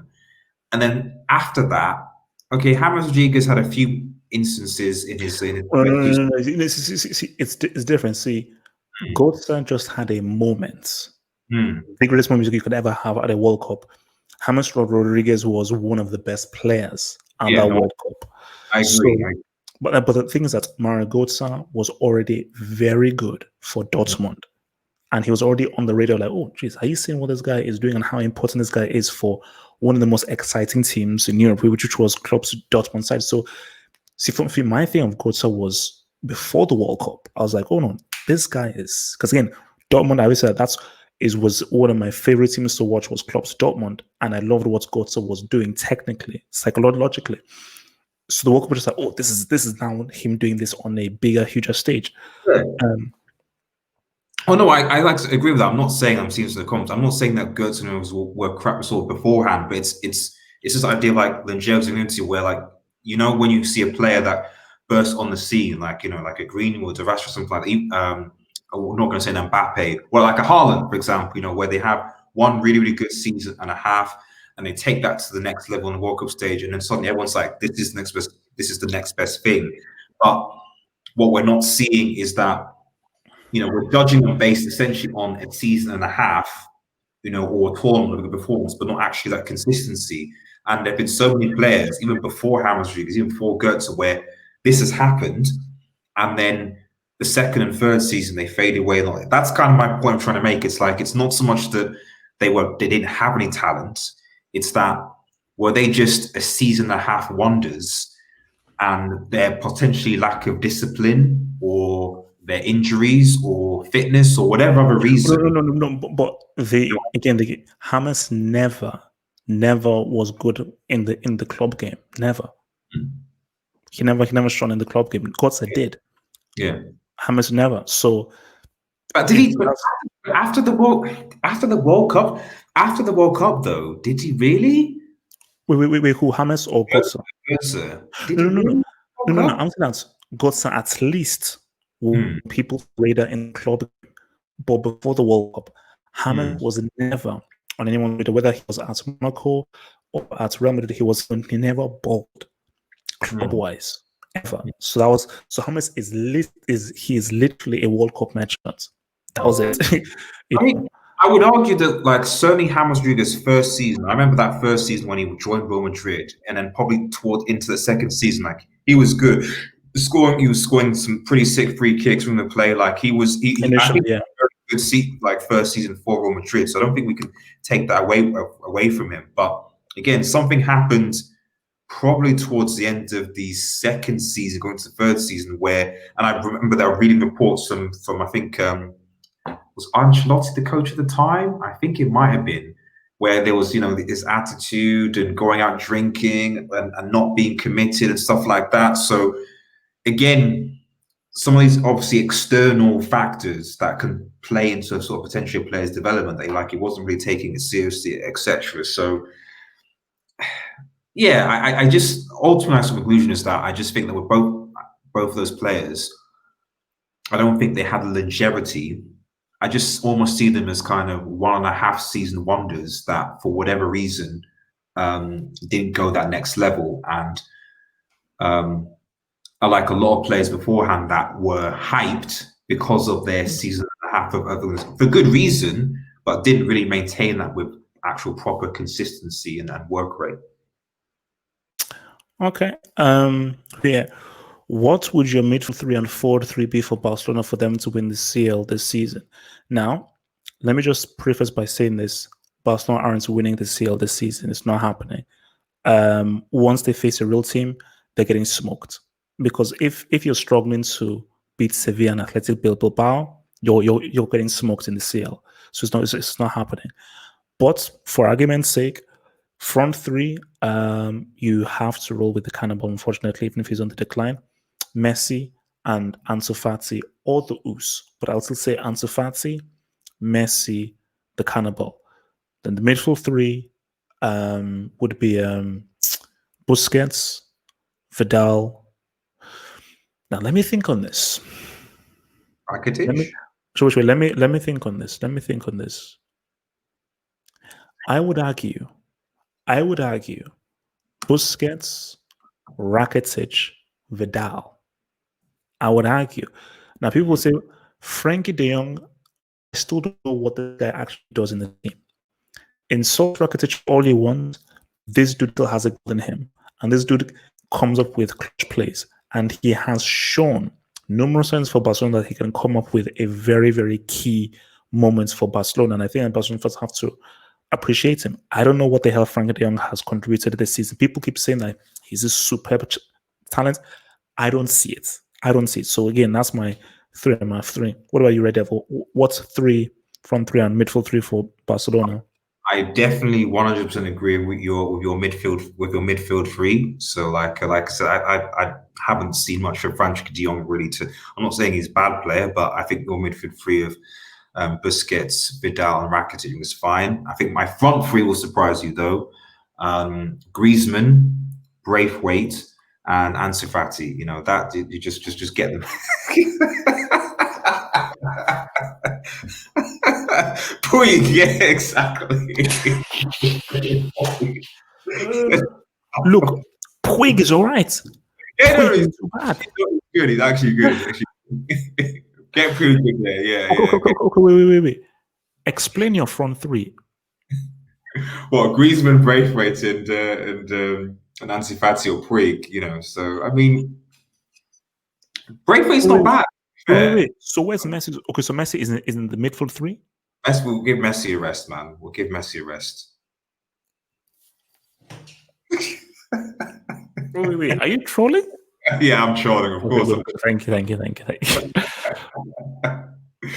So although on a serious note, I do think Messi needs a rest because he's doing so much for this Barcelona team. So at some point, you know, they've got to. No. But see, that is why they can't win the Champions League because you can't win the Champions League when that's reliant on one player. It is exactly what happened to Juventus last season. Juventus were too over-reliant on Cristiano. Cristiano was doing far too much.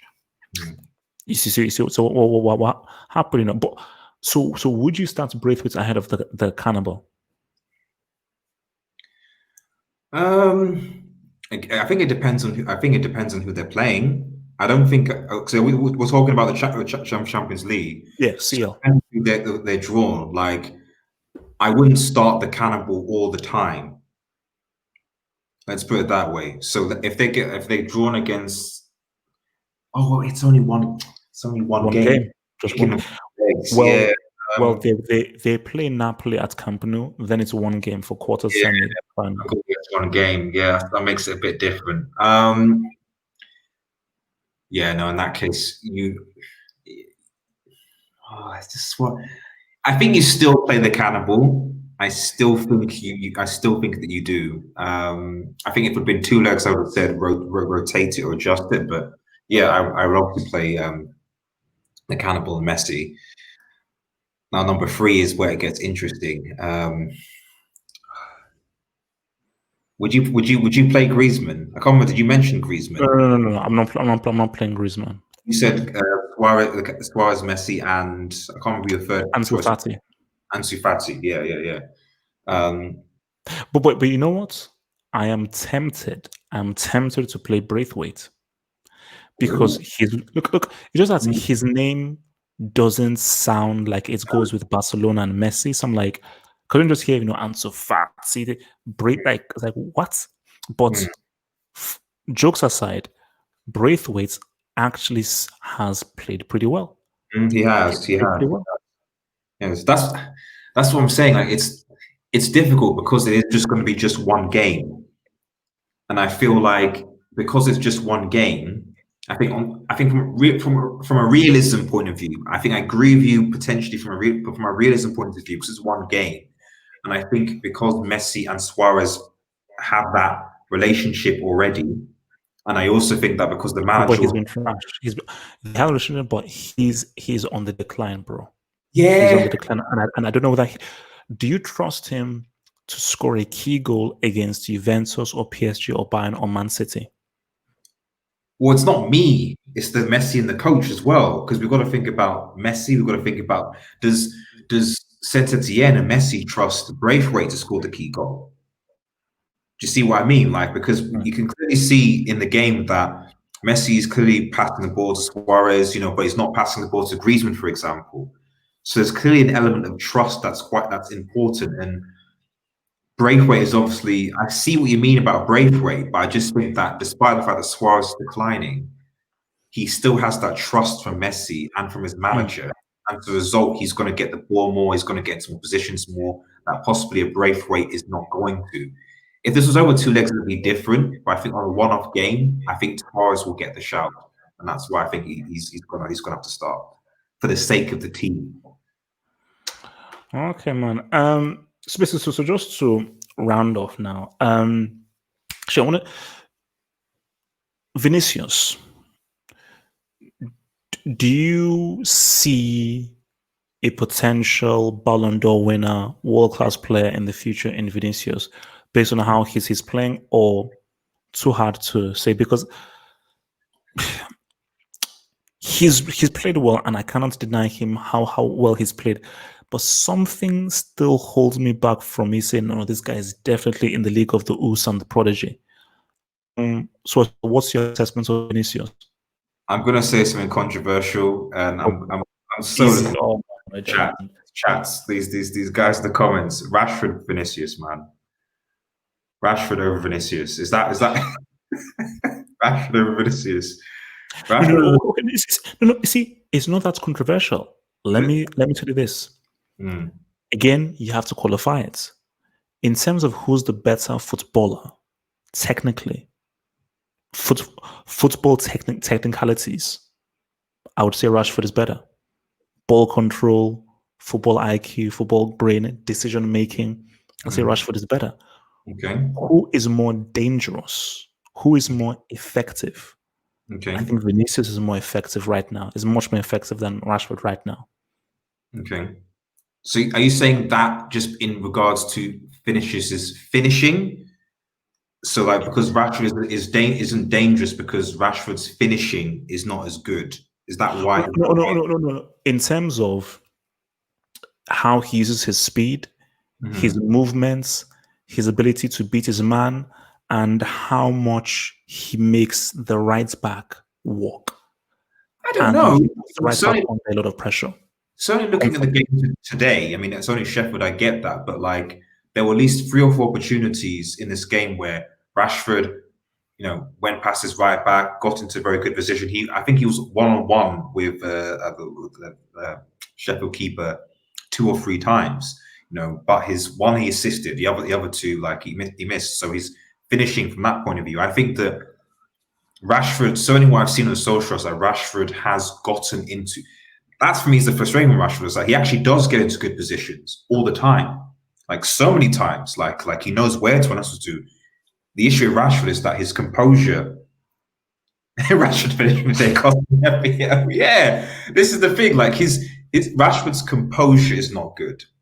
Like he either sometimes he needs to No, pass no, it. no, but I've seen him make some pretty cold 1v1 finishes, man. Exactly. But with the amount of opportunities that he gets sometimes, like he needs to bury them more, and that's the difference to me between him and Martial to a certain extent, and certainly Greenwood. Greenwood and Martial have a lot more composure on the ball and a lot more cold on one-on-one situations than Rashford is. But Rashford, in comparison to likes of Greenwood and to a lesser extent Martial, gets into very, very good positions all the time. So which Vinicius maybe might not as such. So that's my 2 cents. I don't see much hate in the comments, so maybe what I said wasn't that controversial. Yeah, no, no, no, no. I don't think it is. I don't think. But was it? Rashford is miles out of Martial. He's way more dangerous. Again, you see, whenever people say this, what are you saying? Now, again, this is how you qualify it. As a defender, I'd be more fearful of Rashford than Martial. But I think Martial is a better player, technically, than Rashford. So Mm. Martial, how can work in tight spaces, how clinical he is at finishing, his movements, his dribbling, and just like his because whenever I say technical footballing thing, those are those like the full footballing basics of ball control and how adept are you at getting away from danger and holding on to possession and making passes and keeping the ball under pressure, and those are things that only very high technically gifted football players can do. So as a football player, in that thing of possession with the ball, Marshall is better than Rashford. But I always say that if you're a defender, the thing you fear the most is speed. Mm. Speed is what you fear the most. Someone is running at you and can make it a run past you. So with that, because Rashford is faster and he's direct, and he can finish, I am more worried about Rashford than I am of a Martial.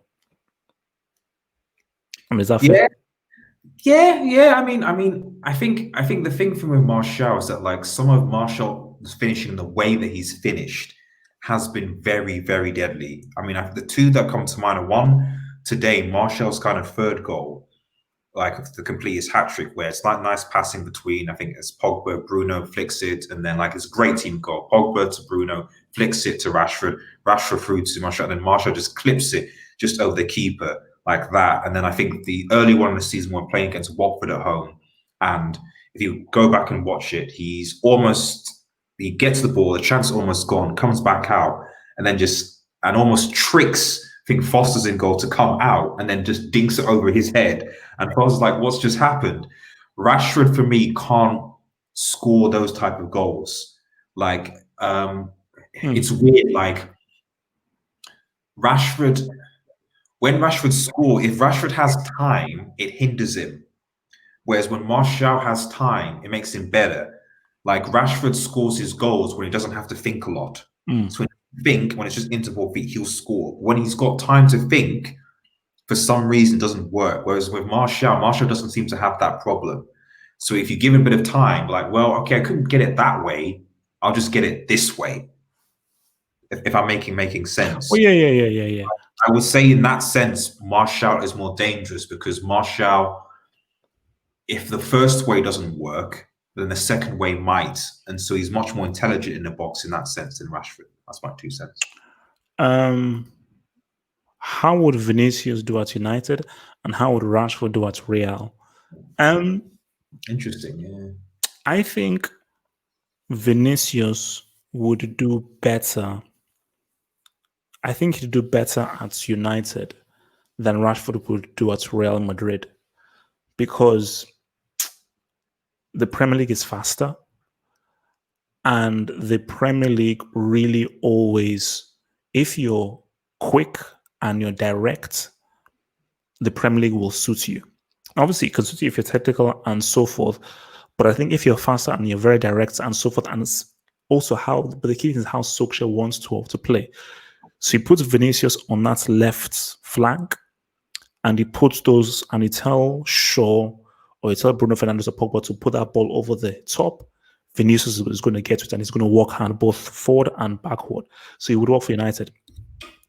At Real Madrid, because Rashford isn't as ferociously direct and as energetic and as potent as a Vinicius, I'm not sure whether Rashford would be as effective for a Real Madrid who plays slightly differently as opposed to how they play for at United. Because see, what Real Madrid do with Vinicius is ball over the top, through ball, and they know that he can get it. And when he gets the ball, he's just going to go.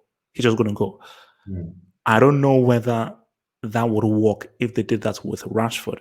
So whether it's a ball over the top or they give it to him with feet, I don't really know whether he would gel as well with what Real Madrid are doing as opposed to what he does with United. I think it's a difficult. I mean, if the question is just regarding because I think that it depends on which manager they're playing under. I think ultimately, with the philosophy that they bring, as opposed to necessarily Real Madrid or Manchester United, if that makes any sense, because it's the philosophy that the coach brings to the club. You know that. So, for example, if Mourinho was still at Real Madrid, I think that Rashford, in that sense, would have fit into that Real Madrid sort of side, because Rashford actually does like to track back and defend, for example, and go on counter-attacks. So Mourinho, Real Madrid, I think there wouldn't be a problem. I think in the system that Zidane's playing, it's a bit more. It's not straight out counter-attacking. I think with Real Madrid, if I'm wrong, it's more. It's slightly more possession-based compared to the way that Manchester United are playing, because for the most part, a lot of time, Ollie sets up in a counter-attacking, quick counter-attacking sort of system to break. So I think in the systems that Zidane probably has for Zidane is getting his players to play, I don't think that Rashford would fit per se. Whereas, as you said, I think Vinicius would fit in because of the pace that Vinicius Junior has.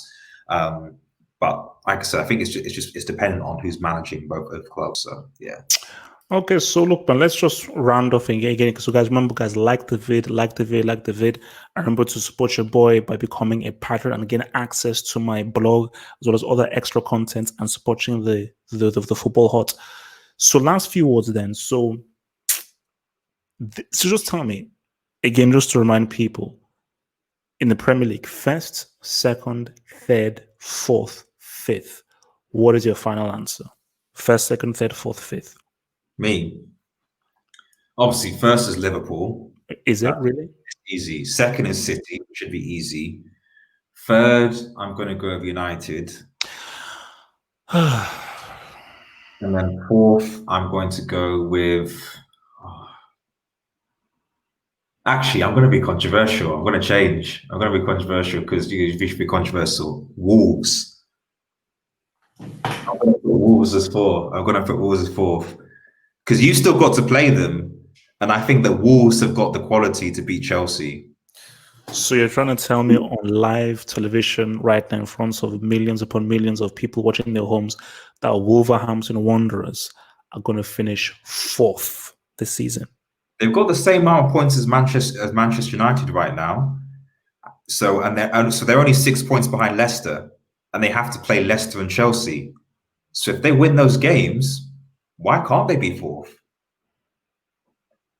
Why can't they be? What's the reason why they can't be? Jimenez. Look, I think Wolves can't be ignored. Wolves can be ignored. Guys, hit those likes. Hit those likes. Let's go to 200 likes. Hit those likes. Wolves is interesting because I've tried to ignore them. I keep trying to ignore Wolves, but this is a very good team. They're a very good team, and I don't think that they'll fall by the wayside the way that Sheffield United has. I would have not. The thing about Wolves and people, because people are joking, they're laughing, but the thing is that you got to look at Wolves' fixtures. Wolves' run of games is actually not that bad. Aside from, I think they have to play Chelsea. I don't know. I might have to double check whether they play Leicester, but I think Chelsea's the only. Let's just bring it up. Let's bring it up. See what the Wolves have. So, okay. So Villa away. Come on, that should be a win. Is this FA Cup? No, that's supposed to be Premier League. Is it? I don't. Are Wolves still in the FA Cup? Premier League, yes. Premier League. Yeah. Oh yeah. No, I don't think they're in the FA Cup. No. So yeah. So Villa away, Arsenal at home. Let's be real. They've got a good chance of beating Arsenal. Yep. Sheffield United away. They can beat Sheffield. These are some very winnable games, man. You're right. That's what I'm saying. Everton at home might be a bit of a stroke. Everton can go here nor there. You don't know. It's winnable, but it can go neither here nor there. Burnley again, they can win. Crystal Palace likewise, and then Chelsea's the last one. So that's what I'm saying. Like, and do you know what I've always said?